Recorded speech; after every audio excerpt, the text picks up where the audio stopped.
Back to Ladies Can We Talk with Debbie Georgatos on 660 AM The Answer. Hello there. Welcome back to Ladies Can We Talk. We hate talking over our singer, Krista Brandt. She's here every week singing for us. We love her music. It just is so much just like the show. She sings about America. We have online tonight Nick Adams, the author of Retaking America, Crushing Political Correctness. Hello there. Debbie Georgatos, how you doing? Great to be with you. Oh, great to be with you. I'm so glad you're with us tonight. I must tell you that I was reading your book. I got an advanced copy of your book, which I appreciate, and I was reading it and trying to stick. I have these red, yellow, and blue stickies and trying to stick them on the really good pages I wanted to refer to, but it's so, well, we're laughing. Actually, I'm in studio tonight. I have Dorinda Randall and Chris Davis here with me. There's so many stickies that they're useless. Such a good book. But let me just start with this. Your book is it's about political correctness and how it's crushing America. And I think a lot of people would say, well, political correctness is annoying and you have to be careful how you say things, but it's not that big a deal. So why do you think it's such a big deal? Well, Debbie, I think that every single problem in America today is in some way linked to political correctness. So whether we're talking about open borders, the police having to wear their own handcuffs, declining educational standards, gun control ambitions, growing secularism, the loss of faith, government expansion, the unsustainable debt, all of it. I could go on, as of course I do in my book, but it's really important, I think, that Americans step up now and really defeat this totalitarian ideology, because no less than the American idea, the American country, is at stake. And the rest of the world, Debbie, is too far gone. So we really need to see America do something, because if America can't do it, nobody can. The rest of the world is not going to be able to do it, and humanity is going to change as we know it. So this is a really, really, really important thing. You know, I was interested in reading your book. I will tell our listeners, I urge you to get it. Nick Adams, Retaking America, Crushing Political Correctness. In reading your book, I have to tell you that I've written a book too called Ladies Can We Talk? America Needs Our Vote. And it's about upholding the real idea of America, what America really is. And in this show, my mantra all the time is we have to reclaim the American identity. And so a lot of what you wrote really resonated. I just thought, wow, this is great. Someone else is seeing this. So what would you describe as, because you use the expression in your book, the American identity. What does that mean to you? Well, I think that the flames of the American fireplace, Debbie, are liberty, freedom, individualism, optimism, a strain of libertarianism. These are the things that have always fired up America and warmed the rest of the world. And I'm really terrified to see a loss of those things. Europe's lost them. Australia, England, Canada, America's English-speaking cousins have lost those things. And we can't afford to allow America to lose those things. And that's why I'm doing my absolute best to get Americans to understand that what's good for America is good for the world. When America does well, the world does well. When America's weak, the world is exceedingly dangerous, as we've experienced. It's not a hypothesis. That's a reality right now under this particular president. And what I think really is behind the loss of American identity, Debbie, is political correctness. Political correctness attacks three core things: individualism, identity, and confidence. And it's no surprise that those are the three things that the United States has traditionally, and even now compared to any other country, any other culture, any other people, had in spades. So America is at the very top of the politically correct kill list, because let's not forget, America is much more than a country. It's the only country in the world that's not just a country, not just a geographical entity, not just a place with borders, or you'd like to think. It is an idea. It is an ideal. It is the experiment of history, and if we lose that, we're in all kinds of trouble, and political correctness wants us to lose it because America, Debbie, has been the one holdout compared to the rest of the world, and that's what I talk about in my book, Retaking America, Crushing Political Correctness. One thing you wrote in there was honestly kind of alarming, and I don't disagree with you, but you were talking about the spirit America showed in World War II when we realized we actually had to stand up and fight back this monster of Hitler and Nazism, and how you weren't sure America could do that today, could do that because of the spirit of the American people having changed. Can you elaborate on that? Debbie, there is not a single doubt in my mind that if the Allies had to prosecute the Second World War today against the evil Adolf Hitler and Mussolini and all of those tyrants, there is no way in the world that we could win today. And you're right, that's a very chilling, very terrifying, very worrisome statement to make.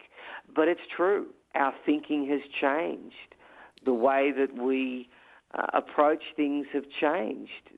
People have embraced this idea of relativism, this idea that, if they kill 4 of our people, if we then go and kill 10 of theirs, that somehow that's a gross overreaction.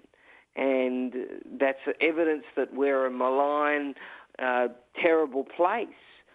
And that's just not true. In order to win, you've got to win.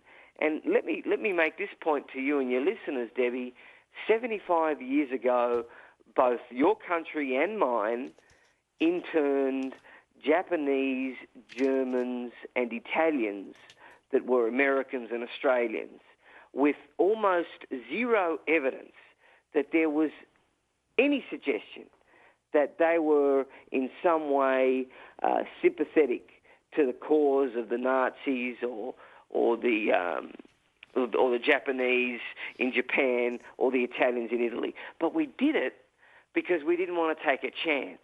We did it because we just weren't prepared to stand even the thought of losing.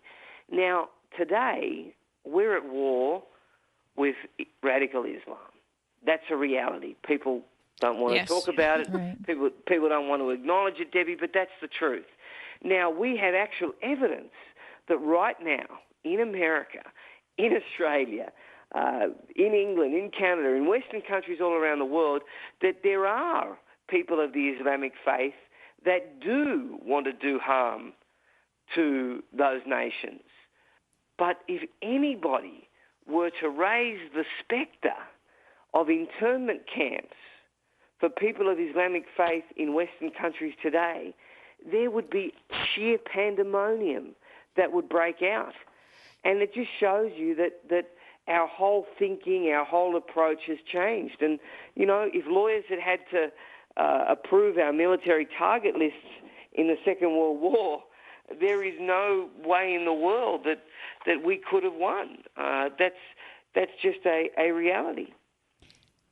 Nick, this is Dorinda. One of the questions that I had was, do you think, because if you listen to Trump and you see the popularity that he's getting and the numbers that he's getting, it seems like America has changed a little bit in their ability to listen to maybe what's going on. And is it the media that's making it seem like that we are paying more attention to the political correctness stuff, or is it really something that is viably there? And is it too late for America, in your opinion, for us to turn this ship around? Well, g'day, Dorinda. Thank you for the question. It's an excellent one, and it's one that I do address in my book, Retaking America, Crushing Political Correctness. You're right. This is the year of the rise of the anti-PC politician. We are definitely seeing that very much in this election cycle. And Donald Trump has been a great embodiment of that sentiment. But there have been other candidates as well. Dr. Ben Carson has been out there talking about political correctness and its dangers for some time. And I happen to think that almost all of the people that are on that particular debate stage, they would go to the White House, they would go to Washington, D.C., and I think that they would be very strong opponents of political correctness. I don't think that America's too far gone. I remain very optimistic. I think that there are sufficient patriotic bloodlines, there is sufficient backbone, and the real thing that really stands out compared to anywhere else, of course, are the foundational principles of America. And the great advantage that you guys have is that you don't need to reinvent the wheel. You don't need to do anything incredibly different. All you need to do is go back to exercising fidelity to the Constitution and really considering those values and principles that have really made you the greatest country in the history of the world. You need to re-embrace those. You know, this is Debbie. I want to ask you, and I didn't ask you ahead of the show, but are you able to hold on during a break right now? Absolutely. Okay, we're going to really go very quickly off to our break. We return to Ladies Can We Talk with host Debbie Georgatos on 660 AM The Answer. And welcome back to Ladies Can We Talk. And this is Debbie Georgatos, Dorinda Randall, Chris Davis. We're talking with Nick Adams, the author of Retaking America, Crushing Political Correctness. And we were all talking in the break how we always thought we wanted to go to Australia. I mean, right. I mean, we've all thought that if it goes south here, that's the place we're going to go because everybody's so rugged and real and individual, just like we used to be. And so we thought that Australia didn't have those issues. I mean, even for instance, I don't know if you saw, but there was a thing going around on the internet about the Prime Minister, Julia Gillard, that had a speech that she talked about the Muslims who want to live here under Sharia law need to think twice because we are not going to allow that. Immigrants, not Australians, need to adapt, was her speech. But I heard also that speech may not have been true, that she may not have said that. Well, ladies, first of all, let me tell you that the international perception of Australia is very different to the domestic reality. And you're right, the international perception is that Australians are rugged individualists, that box kangaroos daily and wrestle crocodiles at night. Yeah. And have all kinds of fun. But, you know, the truth is that the domestic reality is very, very different. And take, for example, what happened 20 years ago next month when the Australian federal government changed our gun laws. And they implemented a gun buyback scheme. Right. And everyday ordinary Australians went willingly to their local police station and handed in their firearms. Now, I can't see that happening in Texas. I can't see that happening in many, many parts of the United States because it's a different mentality. It's a different psyche. And, you know, the other thing that people don't realise is that Australia is not a place where, I mean, we are the second most urbanised nation in the world. 89% of Australians live in major cities. So this whole stereotype that was obviously perpetuated by Paul Hogan in the Crocodile Dundee series and Steve Irwin, the crocodile hunter, and everything else, it is a little bit misleading. And so, look, Australia tends to be far more European in its sentiments, in its tastes, than the United States. And much like all the rest of the world, Australians love to come to the United States because it's a different place. It's a place that offers more opportunity and is very different in terms of not limiting them to what they want to do. And I mean, you know, you hear about how terrible a place America is, but let me tell you, more people want to come to America than anywhere else. And if you ever need evidence of that, just have a look at what's going on at your southern border. Mm-hmm. Absolutely true. You know, Nick, I love your book. I really urge our listeners to, I'm assuming it'll be available on Amazon, right? Right now, it's already available. Debbie, people can go on right now onto Amazon.com and pick up a copy of Retaking America, Crushing Political Correctness. It is a great book. The foreword is written by Dennis Prager. It's been endorsed by a host of conservative luminaries, Dana Perino, Hugh Hewitt, National Review, the NRA, all of them. Well, I love it. And, it's really interesting. You comment at some point in the book, several times actually, about sometimes how outsiders with a fresh perspective see things that people who every day are there don't see.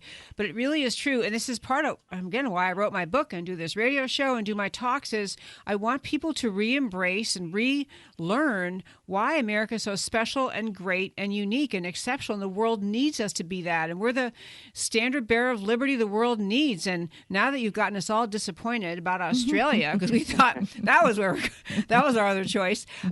So what do people do in America who read your book, see that all this is happening? I mean, isn't part of it just being assertive in your day-to-day life and saying what's true? Or how do you fight this as an American citizen? Well, that is the multi-million-dollar question, and I'm really glad that you asked it. And in Retaking America, Crushing Political Correctness, I lay out Operation Retake America, the strategy that I think will enable the United States and American citizens. I mean, this is a solution that's not going to come by the government.